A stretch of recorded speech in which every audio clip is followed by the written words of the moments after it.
A true American champion, long the leading aircraft manufacturer worldwide, an icon of engineering prowess. Boeing people are very proud of their work. It's known all over the world. People here are proud of it. We're proud of it. But March 10th, 2019 proved a major turning point for Boeing.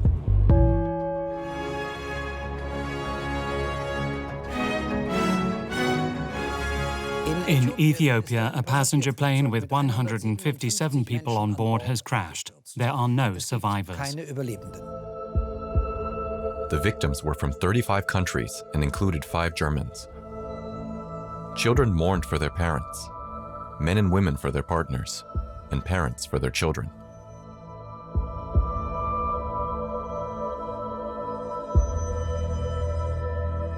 Less than 5 months earlier, a plane of the same type had already crashed in Indonesia, resulting in 189 deaths. A suspicion quickly arose that there might be a connection. Were the crashes more than tragic accidents? Was there an issue that went beyond the 737? Unfortunately, this seems to have developed into a system in recent years and has penetrated deep inside Boeing's whole internal structure. In our investigation, we met with Boeing insiders who felt abandoned by regulators. Some even reported of violence and threats. And he told me flat out, he said, I'm gonna push you until you break, and then I'm gonna come in and fix you. He told me it several times. Well, they broke me.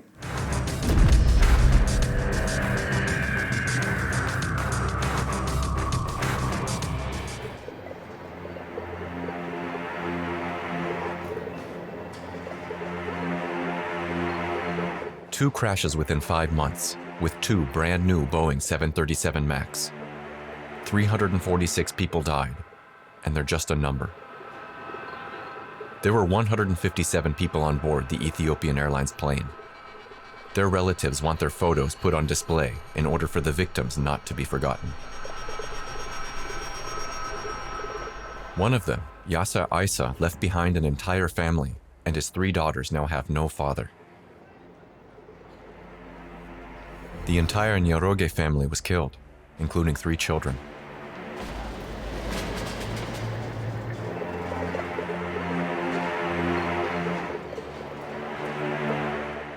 Another victim, Marie Philipp, was just 28 years old.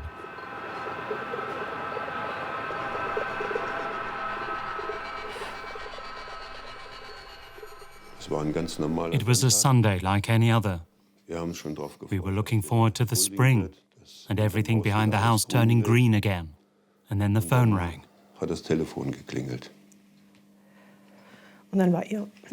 It was her partner on the phone, and I thought, what's he calling about? He's never called before. The first few minutes, he couldn't get a word out. And then he said Marie had been on the plane.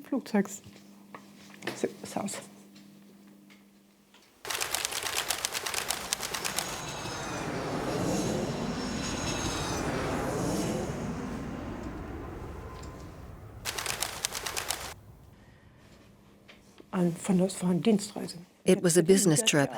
She worked for IGAD, and in East Africa, they're responsible for bringing countries together to collaborate on resilience to drought, and she had a meeting there. Most of all, I admired how she always knew exactly what she wanted. She wanted to make the world a better place. Marie Philipp was flying along with 156 other passengers in a Boeing 737 MAX from Addis Ababa to Nairobi for a UN meeting.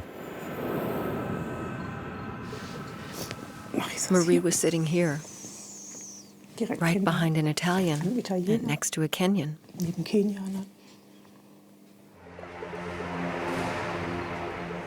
It took excavators to dig the debris of the plane out of the ground. The impact was so intense that it almost completely disappeared into the earth.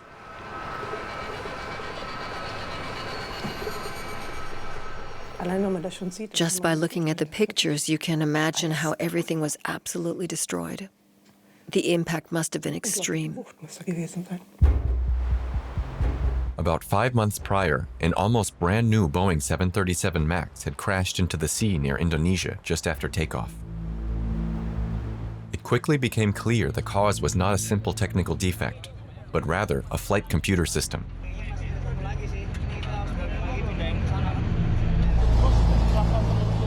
"189 people lost their lives, and for many, their remains were never found. Their relatives were left to mourn at mere memorial services.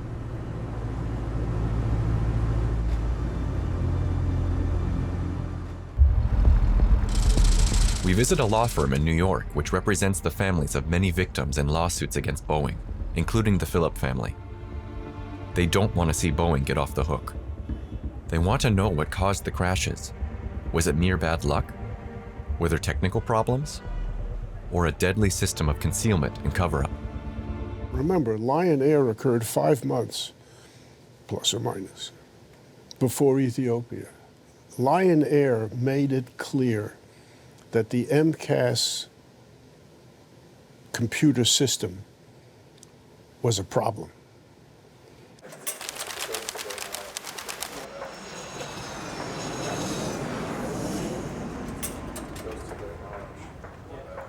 And right after Lion Air, the 737 MAX should have been grounded until they figured it out. So between Lion and Ethiopia, allowing this plane to continue flying sort of made Ethiopia predictable.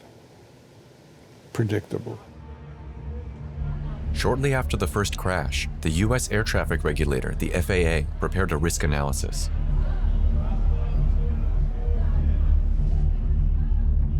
If the 737 MAX were to be used worldwide as planned, and this were to go on for about 45 years, about 15 such crashes were to be expected. A disaster would occur every 3 years. About 3 months after this analysis, Marie Philip lost her life in the second crash. Das kann man doch nicht hinnehmen. That's unacceptable. You can't simply shrug off another impending plane crash. I can't fathom treating human lives so recklessly. Leichtsinnig mit Menschen umgeht. That's an unacceptable analysis. Death is 100% for the guy who's killed. You don't build airplanes with the expectation or an acceptance of the statistic that such and such can survive 3 years and then there's going to be a crash. That's bad. If one builds an airplane accepting the principle that you can accept one crash every 3 years, that's an outrageous principle. In Boeing PR videos, the MAX flies smoothly, even during extreme maneuvers. But after the second crash, the Chinese and Europeans grounded the plane.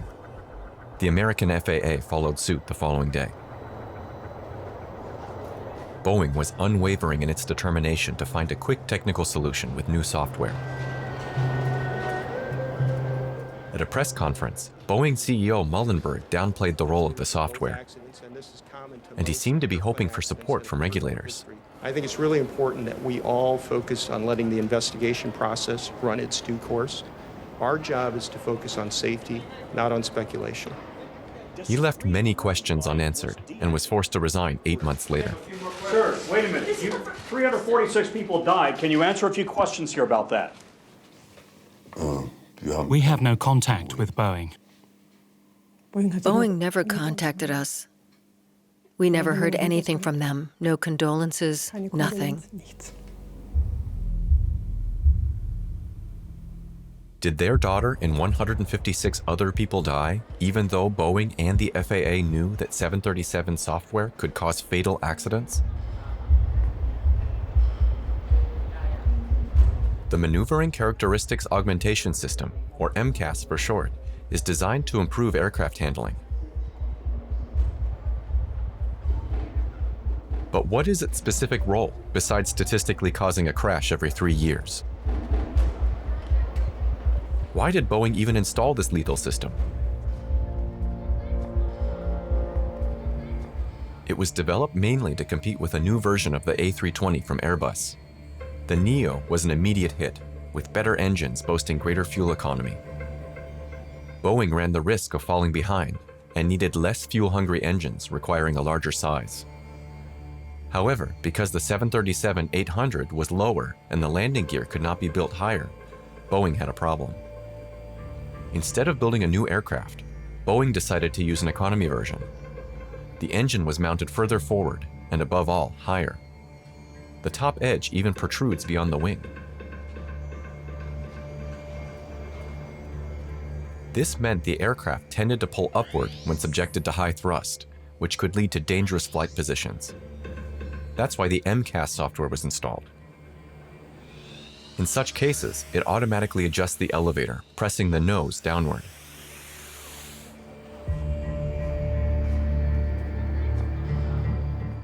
In the crashes, it was pushed down too far and too forcefully.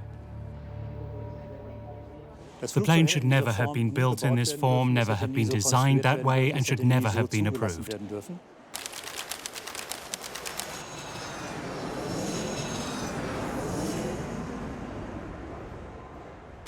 This plane could not fly on its own. It could not stay airborne on its own. So an additional system had to be installed, this MCAS system, which was meant to compensate for the built-in system error. Technology can fail, and that's what happened here, in a way that even the pilots did not know what was happening. And that is not an acceptable airplane design. Boeing doesn't want to give an interview on all these points. Instead, they simply sent us a written statement. It says, "The MAX was a 6-year development program undertaken according to the same company processes and identical FAA requirements and processes that have governed certification of previous new airplanes and derivatives."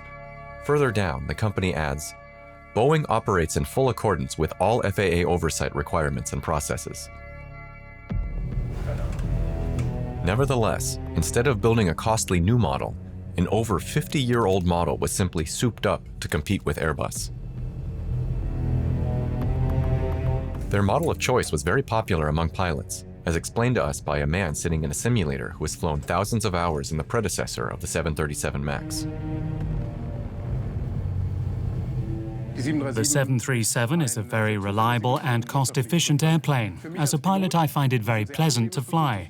It is very intuitive to fly. Its flight behavior is neutral, and it's fun.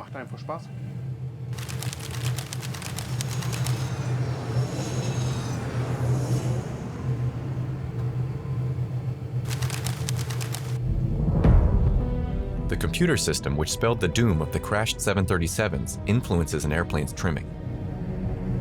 For example, if passengers or cabin crew move further forward or backward inside it, this shift in weight distribution can push the nose of the aircraft up or down. The trimming compensates for this. The pilot just pushes a little switch, and the trim wheels next to their seats start turning. A relic from the old days when pilots still had to turn them by hand. This shows how old the basic construction is. In the 737, the trim wheel really turns. That is not the case in other aircraft, but here in the 737, you can still see them. The MAX's onboard computer could adjust the trimming. But the changes could be tremendous and occur without the pilot's knowledge. We now know that Boeing was fully aware of this information and deliberately kept it a secret. Here in Orlando, Florida, we visit someone who has spent half his life in Boeing jets.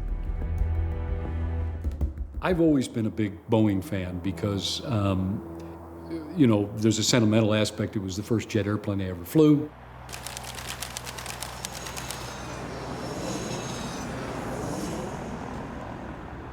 When you don't inform the people that are flying an airplane that other people entrust their lives to, if they don't know the machine that they're flying, every aspect of what they're flying, and you hide something from them that it's apparently critical, I think that's criminal.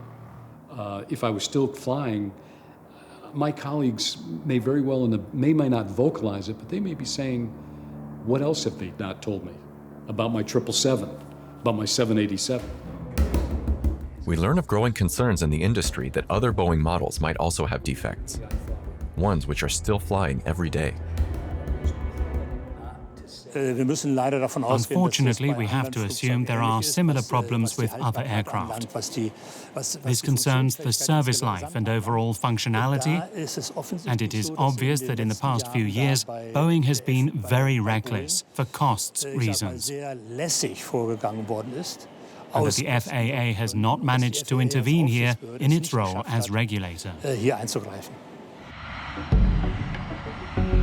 In advertisements for its 737, Boeing placed great emphasis on the fact that the MAX differs in practically no way from its predecessor in terms of flight behavior and operation.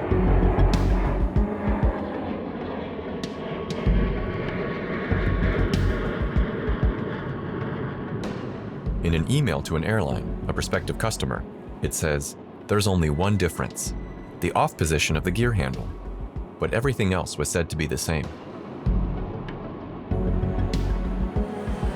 The emails also show why this was important to Boeing. To make the transition to the new model, there will not be any type of simulator training required. Boeing will not allow that to happen.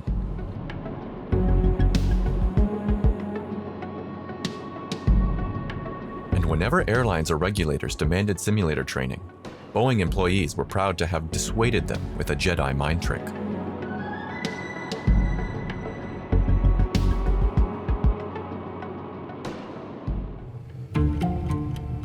If the pilots had known about MCAS and had been able to train on a malfunction in the simulator, they would have had a chance to avoid the crashes. Why did Boeing not want that? What would have been so bad about such training?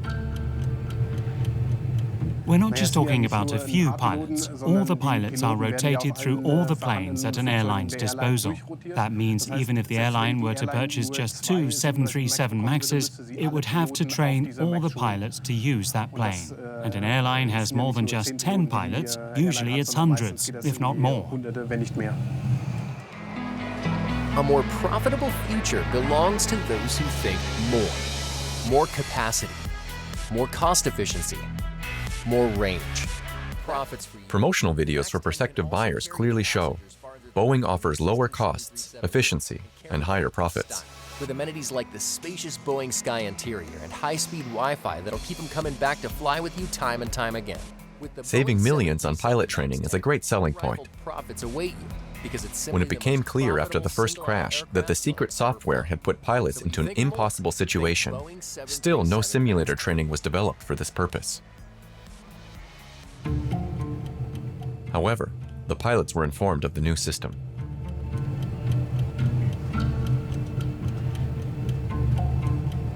Pilot David Schöne received information about the MCAS from Boeing, including instructions on what to do if it fails. The emergency procedure in this situation is to hold the controls tight and turn off autopilot, automatic thrust control, and automatic trimming.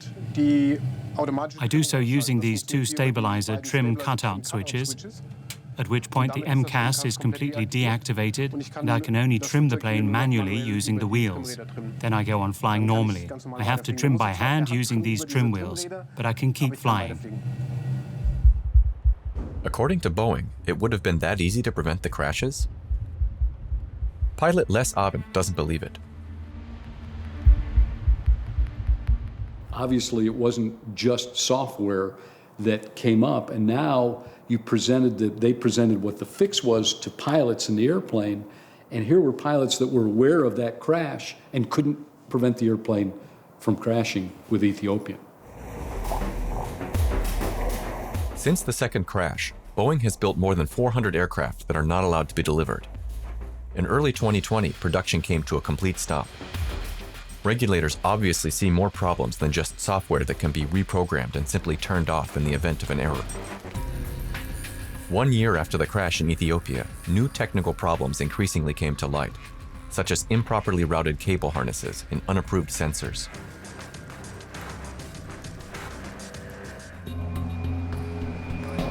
Does this mean passengers died because Boeing designed an aircraft poorly and kept important details concealed from pilots? Shouldn't the regulators have prevented this? The American FAA is responsible for the US manufacturer Boeing. Why did it approve the MAX?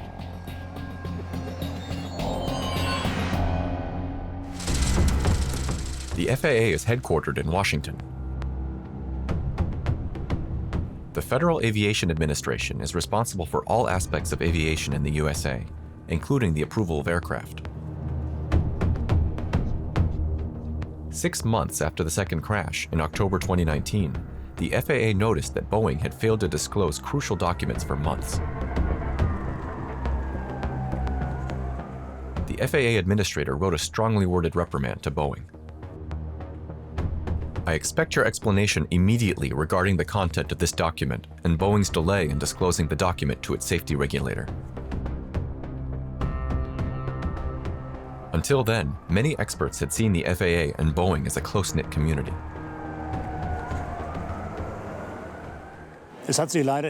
Unfortunately, it has become a system in recent years. It has eaten into the whole internal structure of Boeing and also in relation to the FAA. The FAA became increasingly lax in its oversight, with entire working groups consisting of industry representatives headed by an FAA staff member. This means that the decisions were in fact made by the industry, formally speaking, of course, by the FAA, which only put its stamp on them. In the institutional construction of how the FAA was developed in recent years, it has to be said, yes, this institution has failed. But what role do European authorities play? The EASA is responsible for the certification of Airbus in Europe. But it collaborates closely with the FAA. Did the Europeans know nothing about the MCAS? Could the EASA have prevented the tragic accidents? Cologne, Germany is home to the European counterpart of the FAA, the EASA. Only aircraft that have been approved here are permitted to take off and land in Europe. This also applies to Boeing airplanes from the USA. However, in order not to go through the whole certification process twice, the two institutions have agreed to divide up tasks. We sit down with Boeing, with the FAA, and agree with them on the topics on which EASA wants to do our own specific tests, areas which are of significant interest from a safety standpoint to us, and areas that we are ready to not delegate, but rely on the FAA certification.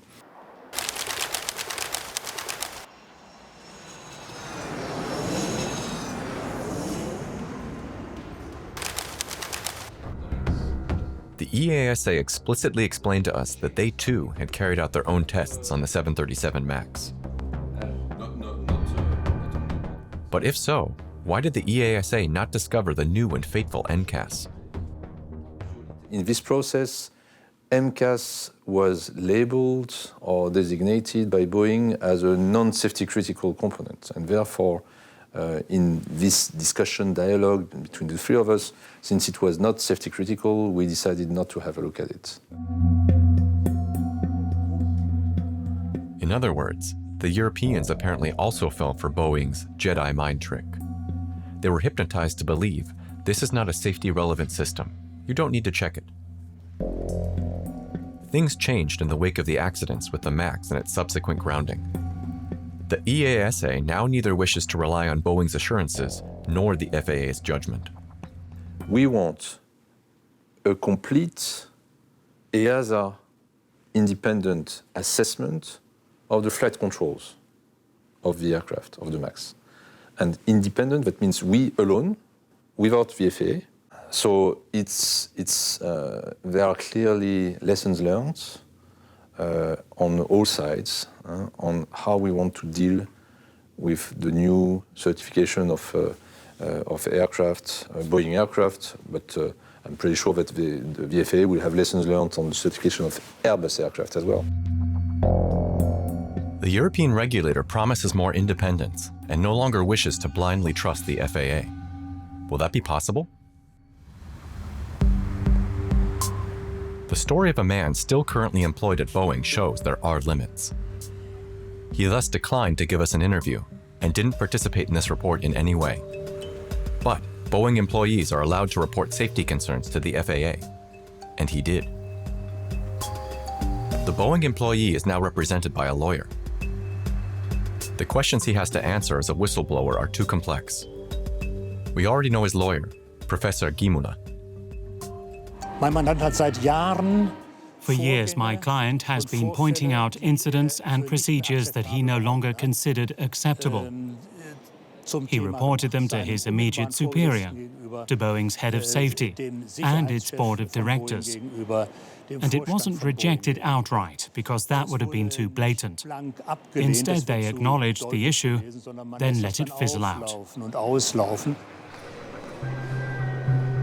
This Boeing employee isn't working on the 737, but the 787 Dreamliner, a larger, long-range jet. In a promotional video, Boeing presents the two of them together in the air, and for a good reason. The Dreamliner is the group's other hot seller besides the 737. However, unlike the MAX, it boasts a completely new design, which as far as is known, eliminates the need for software to compensate for dangerous flight characteristics. But the Boeing employee has reported other problems to the FAA. He was instrumental in planning the Dreamliner's production. He noticed that parts repeatedly showed up in the plant from suppliers that did not correspond to the design drawings and that really should be rejected. They would recurrently just disappear. Some, in fact, are installed, he reports, and yet parts that don't meet specifications are considered a safety risk. But the engineer doesn't think the FAA is really taking action. The FAA has been cautious in its response. They're taking the case seriously, but they aren't tackling it proactively. At least that's how it looks to us. They're trying to sort things out internally with Boeing, and I hope not in the old, traditional way.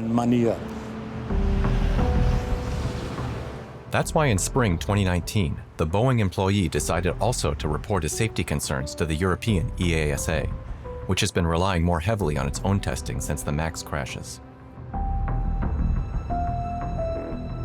Can it draw its own conclusions from the specific information on production defects regarding Boeing's Dreamliner 787? On any type of airplane, on any type of operation, if someone comes to us and says there is a safety problem, we look at it. But if it has to deal with the quality of the manufacturing and things like that, this is not within our scope of responsibility, us European agency. So it's very difficult. We can say to the FAA, okay, look, we received this information, but there it's not, we cannot investigate ourselves, if you want to. I do not have the right in EASA to send inspectors to a Boeing production facility in the US, because it's outside of our remit. Did a lack of sufficiently thorough checks by regulators cause people to lose their lives? And do we face future danger due to European regulators' inability to investigate American whistleblowers' reports independently?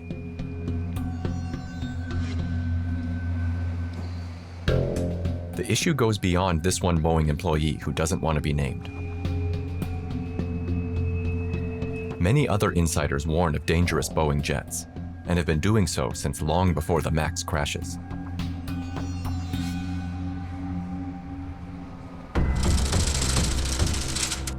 Boeing operates a large plant near Charleston, South Carolina. Here, some of the people we meet have worked for Boeing for decades, and the defects they reported of in planes delivered to customers are sometimes deeply disconcerting. 25% of the oxygen systems will not operate properly on 787. So in the event of a decompression event, right, your oxygen mass fall and you pull on the cord and it releases oxygen. So, you know, at 40,000 feet, the average person has like 15 or 20 seconds of cognitive consciousness. And what we found is 25% of them do not work properly when deployed.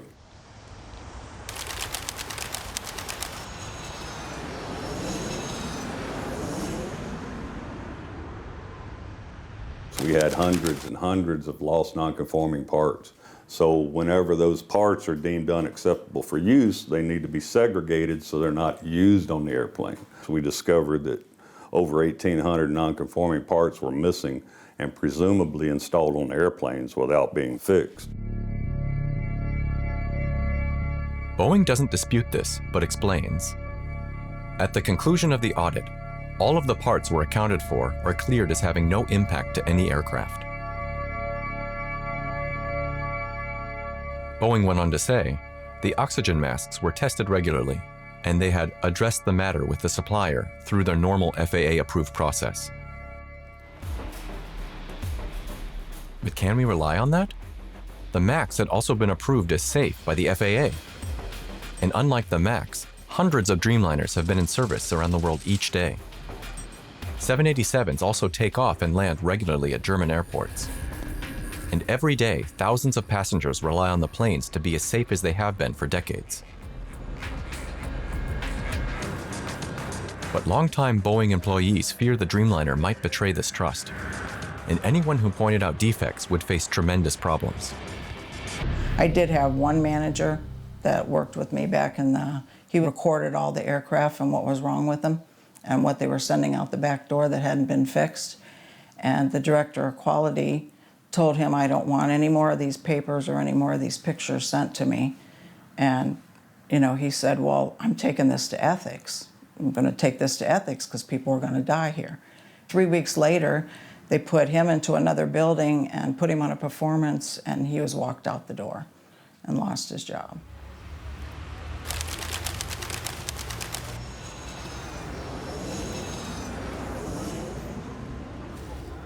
When I started back in 2009, the aircraft in my building would move every 3 weeks to the next section. So the same amount of work that was involved at that time for the movement of the 3 weeks, when I left, was being done every 3 days.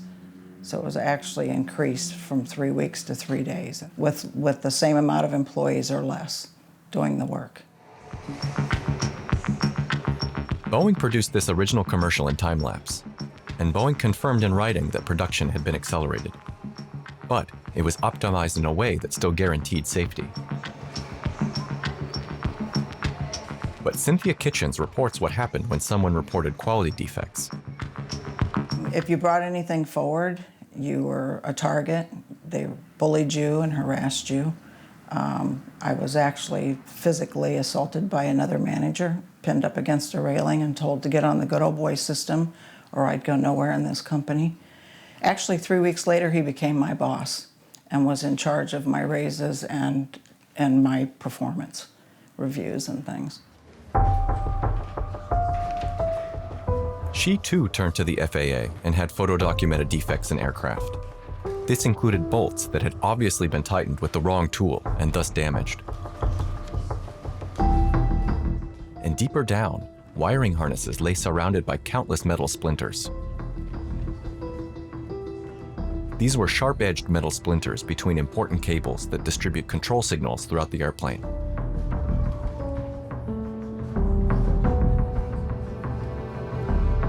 Without Cynthia Kitchens' knowledge, her colleague, John Barnett, was making the same observation at about the same time.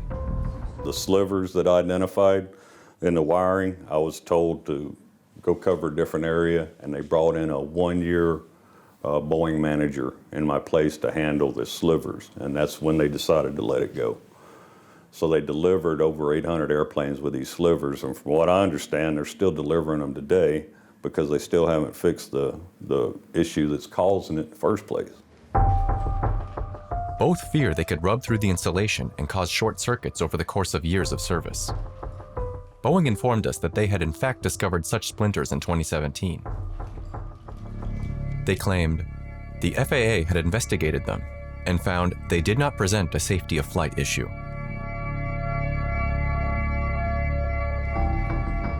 Boeing also informed us that all aircraft delivered to customers were absolutely safe, also thanks to tests performed by the FAA. Engineer John Barnett isn't convinced. We have a rule of thumb in production that it takes 8 to 10 years for a defect to become an issue on aircraft. That's a rule of thumb. Sometimes it's sooner, most of the time it's later than that. But we delivered our first airplane out of Charleston in 2012. So we're just now hitting that 8 to 10 year range of where defects become an issue. And I'm scared what the next 2 to 3 years is gonna show with the 787. I hope I'm wrong, but I'm scared of what's gonna come up. Boeing insists that all delivered aircraft are safe. But employees who have yet to speak to the press are also expressing their fears in internal emails. For instance, one wrote, "We pick the lowest cost supplier. Everyone has it in their head, meeting schedule is most important, not delivering quality." And a bit further down in the text, it's systemic, it's culture.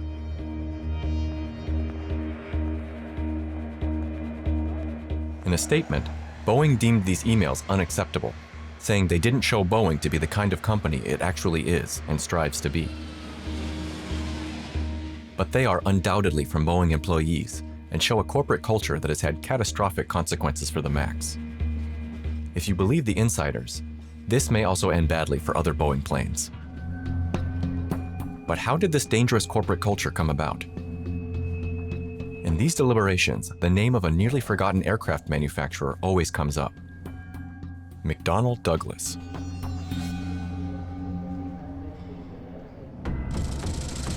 Boeing was founded over 100 years ago in Seattle on the west coast of the USA. Software companies such as Microsoft and Amazon also call the city home. But when it comes to industrial jobs and work for tens of thousands in the suburbs, Boeing is the heart of the city. And because of Boeing, this Seattle community and the surrounding greater Seattle area grew up with a middle-class, working-class population that had fantastic incomes, better than most working people all over America.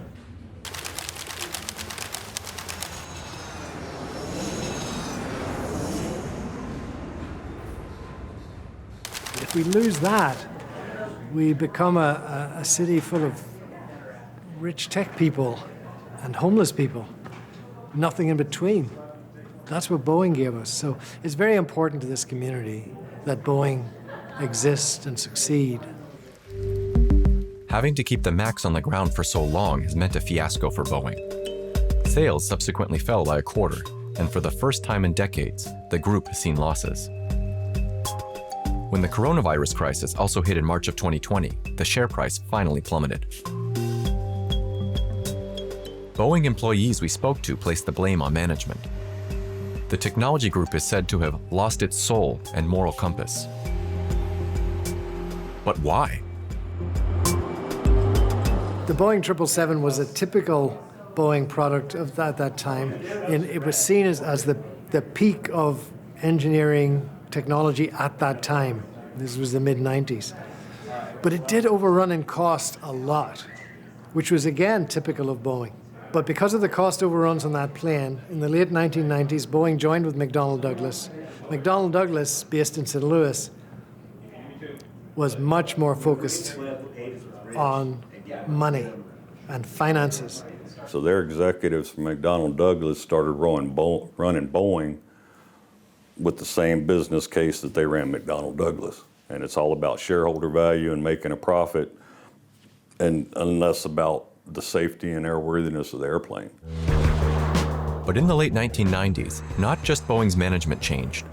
The whole aviation industry transformed. Airbus grew to become a new major competitor, even selling more aircraft than Boeing for a time in the early 2000s.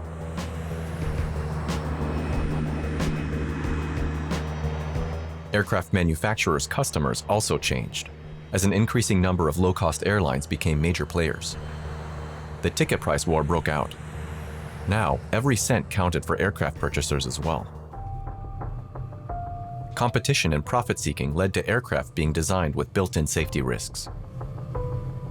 According to Boeing insiders, not just in the case of the 737 MAX. Pilot David Schöner entrusts his life and those of his passengers to a Boeing airplane almost every day.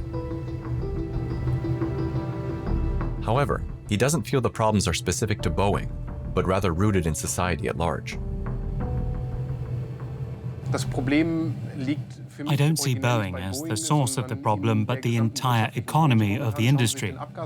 Just look at the exhaust gas scandal. That also involved an interplay of economic pressure and a lack of oversight by regulators, which can lead to even the largest corporations making fatal mistakes.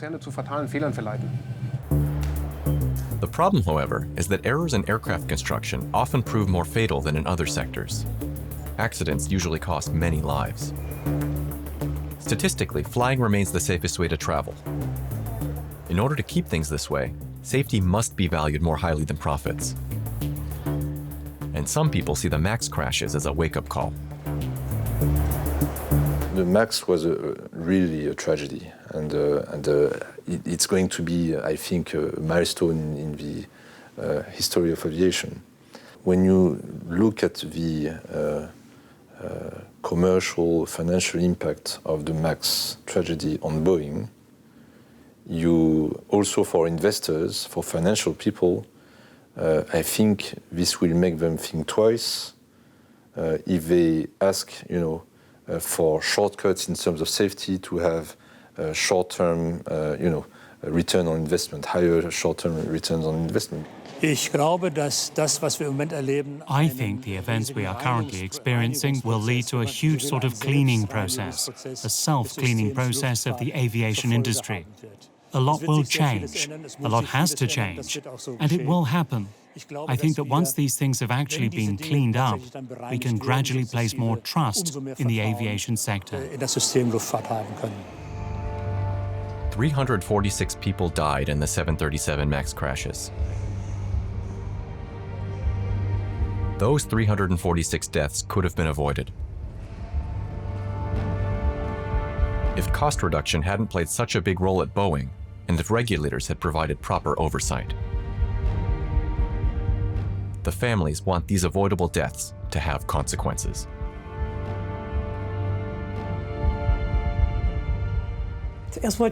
Initially, we wanted those responsible to be found and punished. That was my immediate reaction. But it doesn't do us any good. Now we just want the control mechanisms to work again and for flying to become safer again.